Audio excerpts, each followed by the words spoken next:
Welcome dear rockers and के drama series fan. आइए देखते हैं गुड जॉब सीरीज का पार्ट 8। अगर इस सीरीज के पिछले पार्ट्स आपने चैनल पर नहीं देखे तो प्लीज उनको जाकर देखिए, फिर इस वीडियो का आनंद लीजिएगा।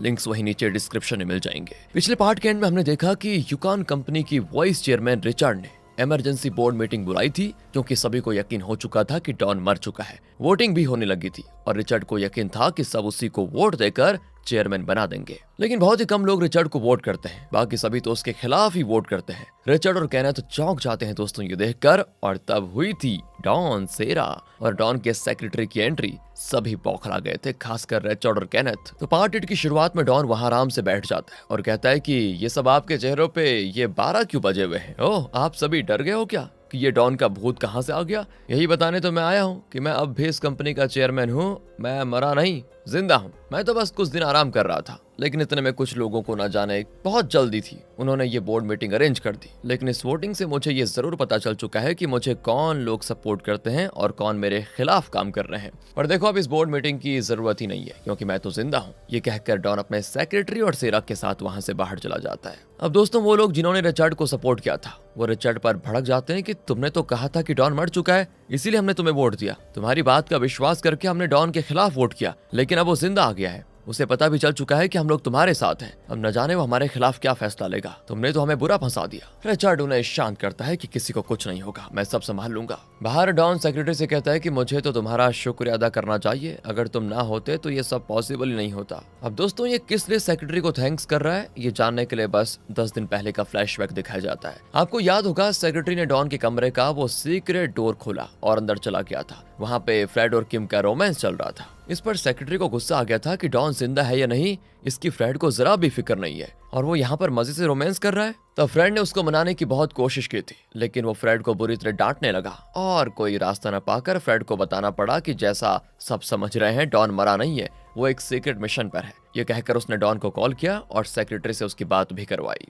तब डॉन ने उसे बताया था कि मुझे शक है कि केनेथ ने मेरा कत्ल करवाने की कोशिश की है, पर मुझे सच का पता लगाना है, इसलिए मुझे आपकी मदद चाहिए। डॉन का प्लान सुनकर सेक्रेटरी उसकी मदद करने के लिए मान गया। फिर वो रिचर्ड के पास गया और कहने लगा कि डॉन तो चल बसा, और वैसे भी वो एकदम खड़ूस था। मुझे तो उसके साथ काम करना बिल्कुल अच्छा नहीं लगता था। खैर, अब वो मर चुका है और मुझे लगता है कि चेयरमैन की पदवी अब आपसे ज्यादा कोई और नहीं हैंडल कर सकता। इस तरह दोस्तों, उसने रिचर्ड को मलाई लगाई और उसने अपने जाल में उसे फंसा लिया। ये सुनकर रिचर्ड को भी लगा कि जब हवा उसकी दिशा में बह रही है तो उसका फायदा उठाकर बोर्ड मीटिंग बुलाई जाए। मीटिंग में सभी उसे वोट देंगे और वो चेयरमैन बन जाएगा, ये था उसका प्लान। पर वो नहीं जानता था कि उससे बात करने के बाद सेक्रेटरी दूसरे शेयर होल्डर्स और बोर्ड मेंबर से मिला और उन्हें कन्विंस किया कि आप सब रिचर्ड के खिलाफ वोट कीजिएगा। इसीलिए दोस्तों, प्रेजेंट में डॉन सेक्रेटरी को थैंक कर रहा है। तब रिचर्ड वहां पर आता है और डॉन उसे अकेले में ले जाकर बात करता है। रिचर्ड कहता है कि मुझे नहीं पता था कि तुम जिंदा हो बेटा, वरना मैं ये मीटिंग बुलाता ही नहीं। बिना चेयरमैन की कंपनी नहीं चल सकती, इसीलिए मैंने कंपनी की भलाई के लिए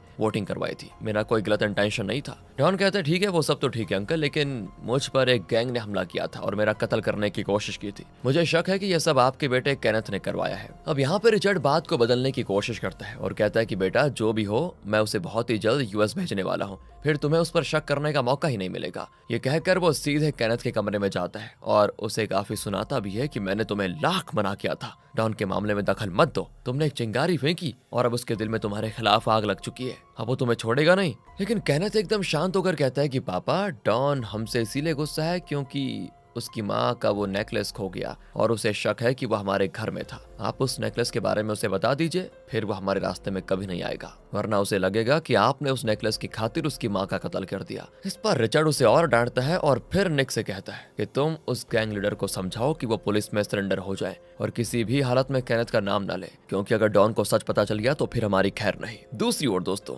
फ्रेड और किम उस गैंग लीडर की तलाश में उस जगह पर जाते हैं जहाँ उस गैंग ने डॉन को बंद करके रखा हुआ था। पर इतने में किसी की आहट सुनकर दोनों एक जगह पर छुप जाते हैं। लेकिन दोस्तों, ये लोग कोई मौका नहीं छोड़ते रोमांस करने का और वहीं चिपक कर रोमांस भी कर लेते हैं। पर गैंग लीडर निक के हाथ लग जाता है और निक उसे धमकाता है कि तुम पुलिस में सरेंडर हो जाओ और उन्हें बताओ कि तुमने पैसों के खातिर अपनी मर्जी से डॉन को किडनैप किया था और फिर हम तुम्हें बहुत बड़ी रकम देंगे और जेल से रिहा भी करवा देंगे। पर अगर तुमने केनेथ का नाम ले लिया तो सोचो दुनिया में नहीं रहोगे, तुम बता रहा हूँ। वो भी पैसों के लालच में आकर पुलिस स्टेशन जा रहा होता है। फ्रेड और किम भी दोस्तों से फॉलो करते हैं और डॉन को इन्फॉर्म कर देते हैं कि हम गैंग लीडर का पीछा कर रहे हैं। लेकिन अब गैंग लीडर को पुलिस स्टेशन जाते देखकर फ्रेड हैरान रह जाता है। गैंग लीडर दोस्तों वहां जाकर सरेंडर हो जाता है कि मैंने ही डॉन को किडनैप किया और उसे जान की धमकी देकर पैसे मांगे, पर जब उसने देने से इनकार कर दिया तो मैंने उसका कत्ल करने की कोशिश की। और जब डॉन को ये बात पता चलती है तो उसे यकीन हो जाता है कि ये भी रिचर्ड की कोई चाल है, जरूर उसने कोई और प्लान बना लिया है। पूछताछ के बाद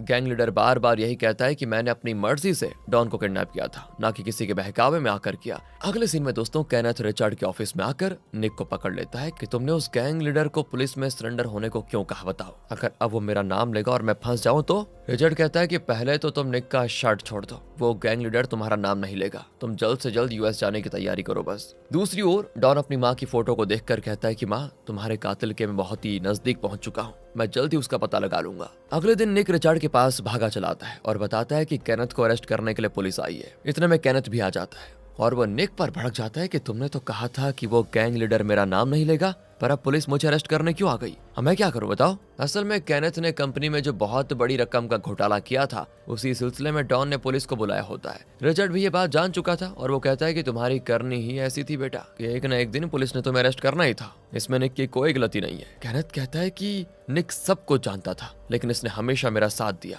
पर अब मुझे लगता है कि ये मेरे खिलाफ कोई प्लान कर रहा है और मुझे फंसाने पे तुला हुआ है। आप प्लीज इससे कहिए कि मेरे बजाय ये पुलिस में खुद सरेंडर हो जाए। और रिचर्ड कहता है कि नहीं, वो ऐसा नहीं करेगा, फिलहाल तुम पुलिस के साथ जाओ, मैं अपने लॉयर से बात करके तुम्हें बेल दिलाने की कोशिश करता हूँ। इस पर केनेथ को बड़ा गुस्सा आता है। वो कहता है तो इसका ये मतलब है कि आपने ही डॉन की माँ का नेकलेस चुराया और आप ही ने उनको मार भी डाला? रिचर्ड उसे कस के दोस्तों चांटा मारता है। तभी पुलिस भी आ जाती है। वो केनेथ को हथकड़ी पहना कर लेकर जाते हैं, लेकिन वो मुड़ मुड़ कर चिल्लाता है कि प्लीज पापा मुझे बचा लो। लेकिन रिचर्ड उसको देखता तक नहीं, क्योंकि अगर इस वक्त वो केनेथ को सपोर्ट करेगा तो वो खुद भी फंस जाएगा। बाहर डॉन को देखकर केनेथ उसको धमकाता है कि तुम मेरे साथ जो कर रहे हो ना, उसके लिए तुम्हें बहुत पछताना पड़ेगा। दूसरी ओर निक रिचर्ड को बताता है कि डॉन हर किसी से उस नेकलेस के बारे में पूछताछ कर रहा है। रिचर्ड कहता है कि वो जो कर रहा है उसे करने दो, लेकिन मुझे उसके हर एक चाल की खबर मिलती रहनी चाहिए। यहाँ डॉन सेरा के ऑर्फनेज की ग्रुप फोटो देख रहा होता है, जिसमें उसकी माँ भी होती है। वो कहता है कि क्या आपको पहले से पता था कि सेरा के पास ऐसा सुपर पावर है?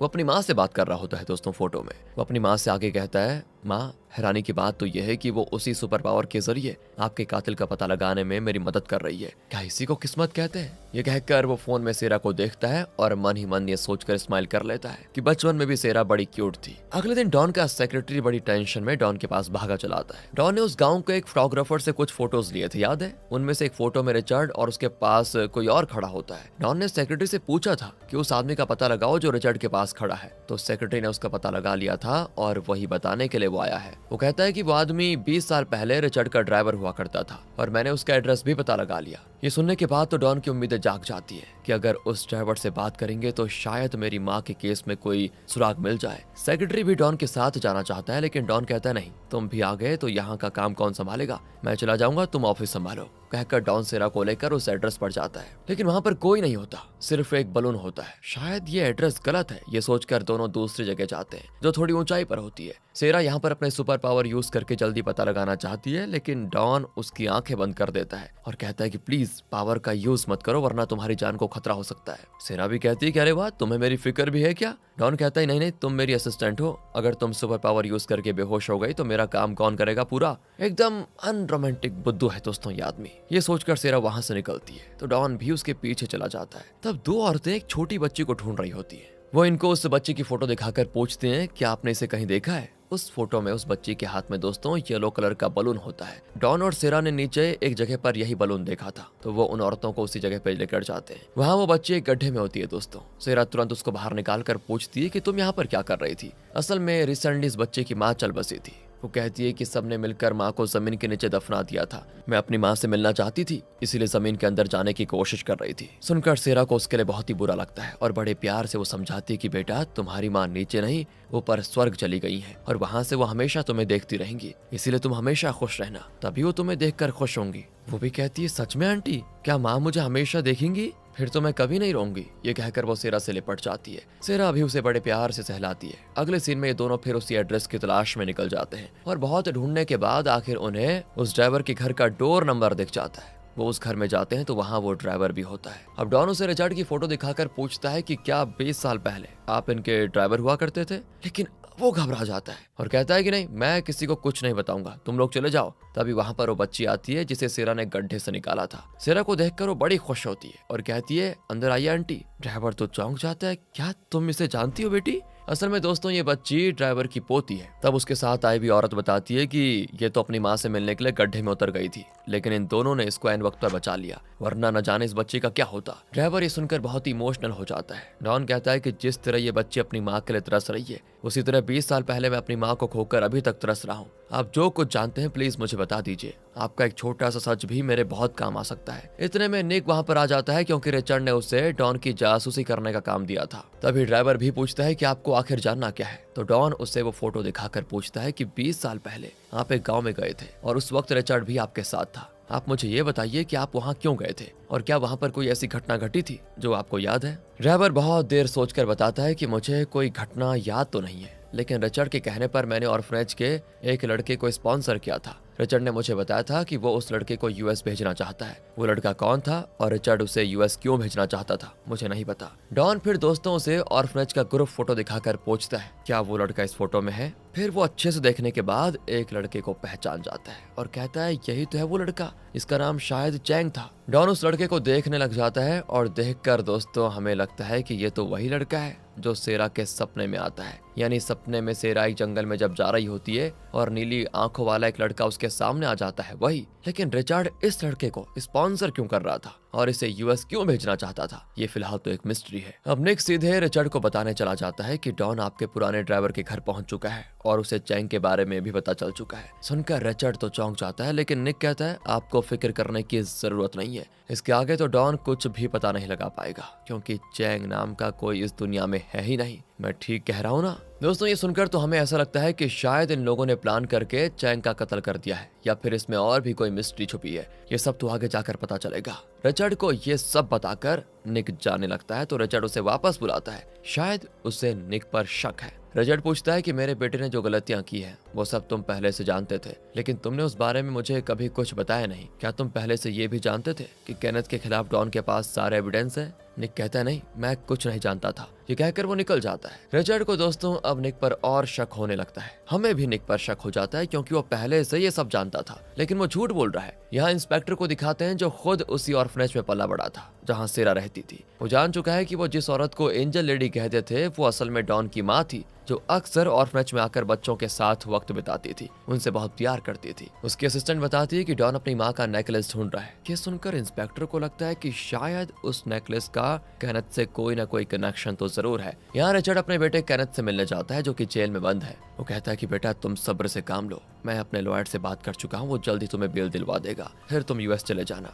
लेकिन केनेथ गुस्से में कहता है कि मेरे इर्द गिर्द सारे के सारे धोखेबाज हैं, खासकर वो निक। वो अपना वफादार बना फिरता है, लेकिन मुझे यकीन है आपके पीठ पीछे वो आपके खिलाफ काम कर रहा है। इस तरह वो रिचर्ड को निक के खिलाफ भड़काने लग जाता है। और यहाँ डॉन ने जो एविडेंस कलेक्ट किए थे उन्हें देखकर वो आखिर में उस चैंग की फोटो को देखता है। वो सेरा को बताता है कि अगर हमें चैंग का पता चल गया ना तो समझो ये केस लगभग सॉल्व हो चुका। और इसी के साथ गुड जॉब सीरीज का पार्ट 8 यहाँ पर खत्म होता है। इस सीरीज में दोस्तों आगे 2 पार्ट्स बचे हैं। इस सुपर सीरीज का एक भी पार्ट मिस मत कीजिए। वैसे निक के बारे में आपका क्या ख्याल है? क्या वो कोई डबल गेम खेल रहा है और रिचर्ड को धोखा दे रहा है? वैसे ऑर्फनेज का वो लड़का चैंग जो सेरा के सपनों में आकर उसे डराता है वो कौन हो सकता है? अगर आप ये सब गेस कर पाए हैं तो कमेंट्स में शेयर कर दीजिए। मिलते हैं आपसे अगली वीडियो में। ध्यान रखेगा अपना। Thanks for watching.